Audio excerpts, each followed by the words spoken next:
Hello, Scorpio. Thank you so much for being here, you guys. All right, Scorp. So it looks like for some of you, you are genuinely trying to be a better person, and not because somebody made you think that there was something wrong with you or that you even think something is wrong with you. Like, this is genuine. So from Lay Vampire, you pulled the monster within. Internal struggle, personal challenges, and wanting to improve. But what gives this its power is service from Chakra Wisdom. Now, the monster within. Changing your faults and flaws into your strengths, reshaping those so-called negative traits, using discipline every day to deal with the difficulties and frustrations. But service is saying you need to give up what you think you deserve in order to attract just what you need by being of service to others. So if you're wanting to be a better person, what better way than to do something for someone else? The quote for this says, I attract to you whatever you desire if you give up your desires. For Scorpio to give up their desires, that's pretty powerful. Now, the card at a glance says the energy here is one of manifesting through being of service. This card indicates a steadfast ability to stay the course emotionally and create something sustainable and lasting. It can also bring to light not seeing or valuing what you have. But I think that that's not the case here. For some of you, yeah, but, it's really about being genuine here. All right, Scorp, here we go. Here is your overall for the week. The Ace of Swords.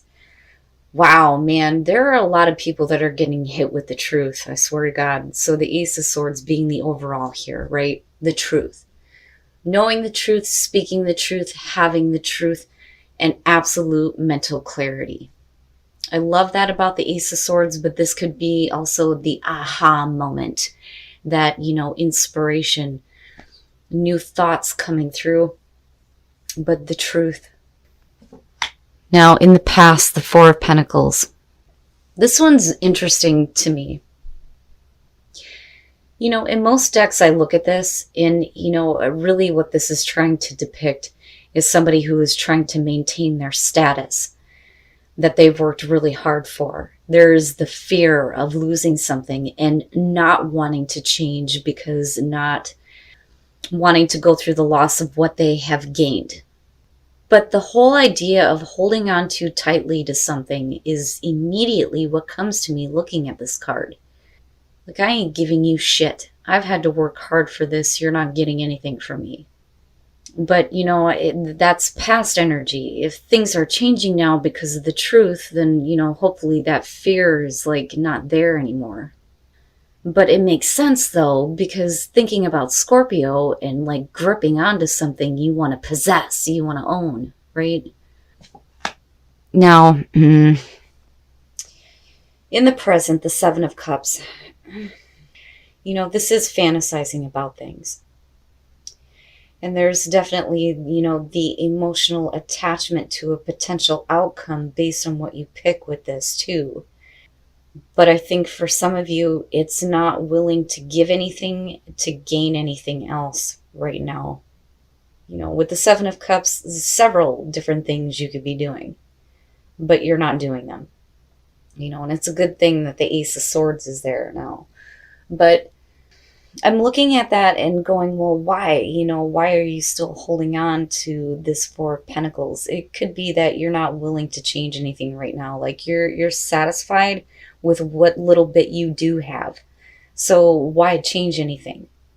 But then at the same time, fantasizing how things could be.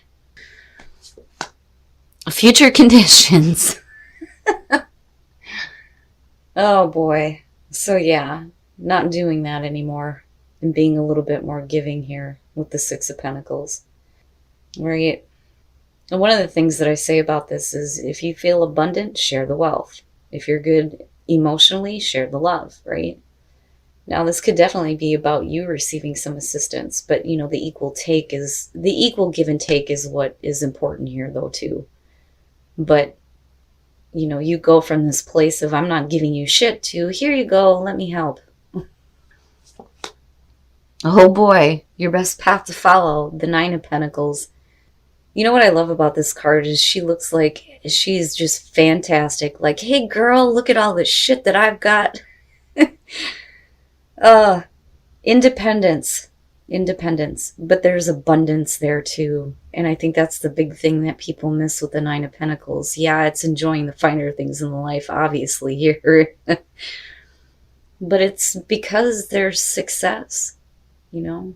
This really isn't about like looking to the future, like with the Ten of Pentacles. It's about what you have right now and what you're doing to enjoy it.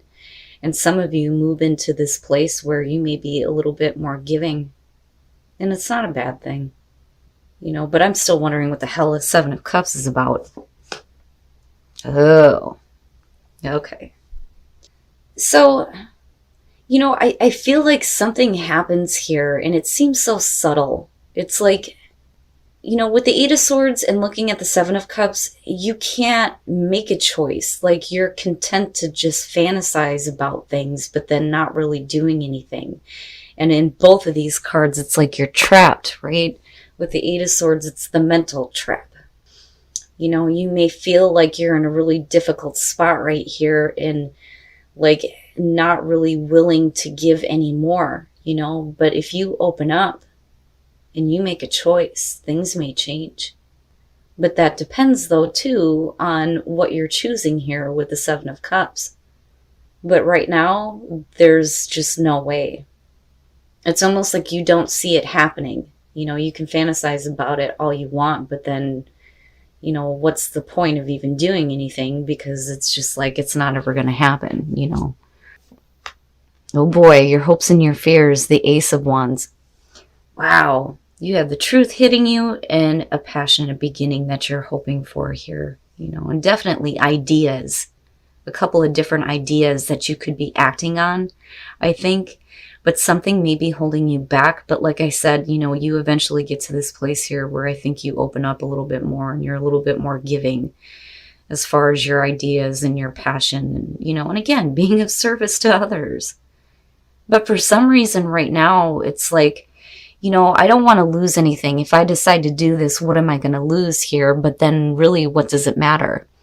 But this right here is a good indicator that I think that you're fine. You know, I mean, as far as money goes, it's almost like moving into a place of abundance, which is really good. Really good. You know, and for others, it's just, you know, acting on these new ideas, especially if they're like original and creative, right? And you have this inspiration to do something. It's like, quit fantasizing and make it reality. But I think that there's something else that's just like stopping you here, and it could just be the mental trap. And then coming out, the Three of Wands. Look at that. Not bad. Not bad, Scorpio. The Three of Wands. If you become a little bit more giving here, it's almost like you get to watch things kind of like develop in front of your eyes here, you know, and you may be looking further out ahead. Like, yeah, you know, I could do this and I could do this now. And it just like extends. But with the Three of Wands, one of the things that I've always said with this, and I compare it to the Fool, because both of them, you know, you're right on the cliff, right? With the Fool, it's like it doesn't matter. It doesn't matter because it's about the experience. When you're looking at the Three of Wands, you should already know what to expect here, because these are the actions that you put into play. But it looks good. And that's the thing. It's like watching everything just kind of work out and then planning ahead. All right, so now with the Page of Wands, right, look, I mean, he's so happy. He's like ready to go, right? Like, I'm going to go ahead and I'm going to do this, and it's all brand new, and I may not have a lot of experience, but what the hell? The problem, though, is the Four of Cups. If you're not in the right emotional spot here, then maybe now is not the time to start doing this. But, you know, it's one of those things where if you're watching things develop here before you take any further action, it could be that it doesn't turn out as great as you thought it was going to be. But like, I look at this and I feel like she's looking at this kid going, come on, it's not that bad, right? I mean, you know, you're just starting out here between a 3 and a 4. But then looking at the King of Swords, like, I feel like, you know, this could definitely be a person coming through that may be kind of helping you along with your ideas. You know, I'm not seeing him as a bad thing here. because, you know, I do think that this is about you and what you're willing to like share here as far as like, you know, what you're working toward with the Ace of Wands and the Ace of Swords. Yes. But I think that there may be a part of you that's just like, man, this isn't as great as I thought it was going to be. But it's like, you know, just hang on now. Just hang on. You know, and with the King of Swords, though, too, it's like getting that wisdom and that intelligence and gaining this knowledge here and like continuing on this path. You know, I mean, clearly here you've worked really hard for the things that, you know, you have. And I understand like not wanting to take a chance or a risk here. But I'm telling you, with that Nine of Pentacles, it doesn't look bad. I just think that it may be like a slow going thing, but in the process, it's like you gain wisdom and understanding. And again, there's that give and take, right? But it's like right now, I think some of you just don't see how that's possible, you know, but I do think that that changes. So yeah, this is the one for you, but you may be having problems with him because he may be a little bit overbearing. I like the King of Pentacles. I don't like have a problem with him, you know, and for some of you, right, Earth, you have Earth in here. But, you know, looking at him in this card, he's like, you come here. And she's like, no. Like, just being a little bit too pushy, but it's not like, you know, he's bad. I can tell you that I hate the King of Swords in this deck, so that's not that bad. You know, you've met the person that you are supposed to be with, which is perfect. With this could be the one, but unfortunately here he may not be like the greatest thing. You know, but like I said, I don't think he's bad. I just think he's a little bit pushy.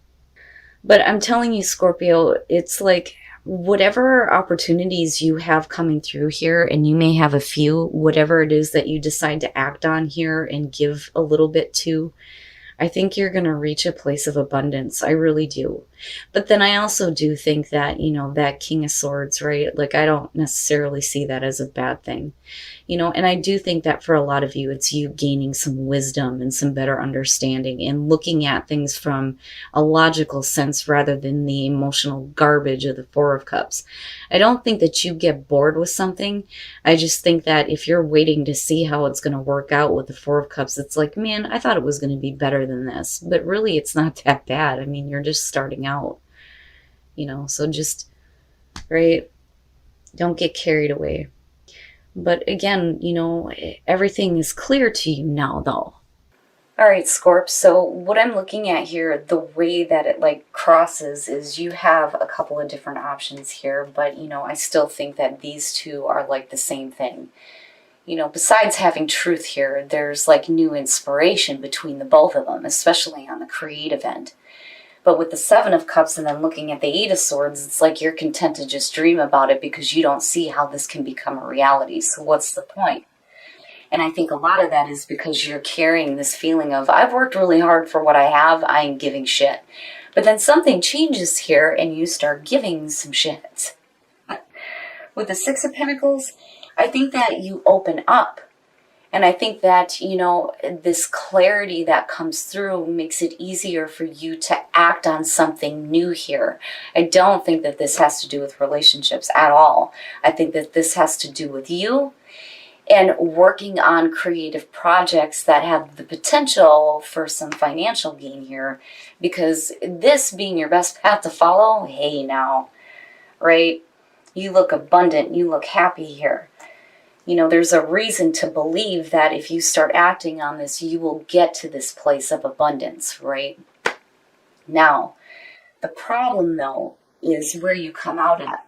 Now, with the Three of Wands, I still think it's a good thing. I think you're watching and waiting and seeing how things are going to pan out here once you start acting on these new ideas. But you go into it like super excited, like, yeah, I'm going. And I have no experience, but what the hell, right? And I think with the Four of Cups here, you get to a point where it's not so much like disappointment in the fact that it really hurts your feelings, but I think you're looking at it like, this isn't as great as I thought it was going to be, you know? And she's like in the background going, it's not that bad, kid. So, like, you're going to hit like that bump in the road, you know? But there's no reason why you shouldn't continue with this because, like I said, These look like this has the potential to go a really long way. A really long way. And look at how abundant you are. I like it. Now, with the King of Swords, though, I think that, beyond somebody giving you some assistance here and maybe some clarity through the emotional garbage that you may be dealing with, this could be a situation where you just gain more knowledge because you go into this naive, not knowing and not having any experience, and then you move to the King of Swords where you've learned a lot through the experience, you have some wisdom and expertise, but you're also thinking a little bit more clearly rather than so emotionally, which is not a bad thing. I do think, though, Scorpio, that this doesn't have anything to do with relationships for me. I feel like this has to do with you and those of you who have creative ideas that have the potential, like I said, to gain some money here. It's not a bad thing at all. And yeah, you wanting to improve yourself here, but maybe giving something to somebody else. One of the things that I was taught early on is that, whatever it is that you're giving to people, it better be worth what you're taking from them. And I think that that's what this is here. And I think that at first you're like, oh, I put so much into this, and then you're not really seeing like fantastic results right off the bat. But like I said, you gain wisdom and experience through this, and there's still assistance there if needed, I feel like. Now, relationships. These readings, I tell you, usually I do like a 9-card spread when it comes to the tarot of sexual magic. And one of the things that I've learned, and I've said this, I think, in Sagittarius in my 37 years, is that our love lives are fucking complicated. Nothing is just that simple. And oh my God, if it's not showing up this week, it's one of the reasons why I try to stay away from love readings because, I don't like to create drama that's not there. But sometimes, man, there's some shit that needs to be talked about, whether it's fucking cheating, third-party situations, people being obsessed. My God. Now, this bothers me as far as singles go. I'm telling you right now, the Queen of Swords is pushing out this person because they've either done something stupid or they're just not cutting it for her. But the problem is that there's this idea that you guys are soulmates. And it may be that you need to, I want to say lighten up, but if somebody did something stupid, like I can understand why you're the Queen of Swords right now. Because I really think that this is about you more so than this being the other person. Now, for some of you, that can be the case, and you may be stuck with this feeling of, this is my soulmate. But I think for right now, for singles, it's one of those things where you're going to have to get over that idea, because as far as that goes, anybody can be your soulmate. But it sucks, though. Like, I get it. That sucks ass. Now, as far as couples go, this could be the one. You've already met the romantic partner you seek. So, one of the things that popped into my head was, if this is the one, are you considering something else because this person is a little bit overbearing? Possibly. But this person being the one, as far as those of you who are in a relationship, it's a good thing. And I don't see the King of Pentacles as a bad thing. I just think that he's a little pushy. Like, dude, back off, right? I'll give it to you when I want to give it to you. But Scorp, I think that you're really improving a lot about yourself right now. And I think that the focus being on your creative ideas and making the most of it is probably the best thing that you can be doing right now.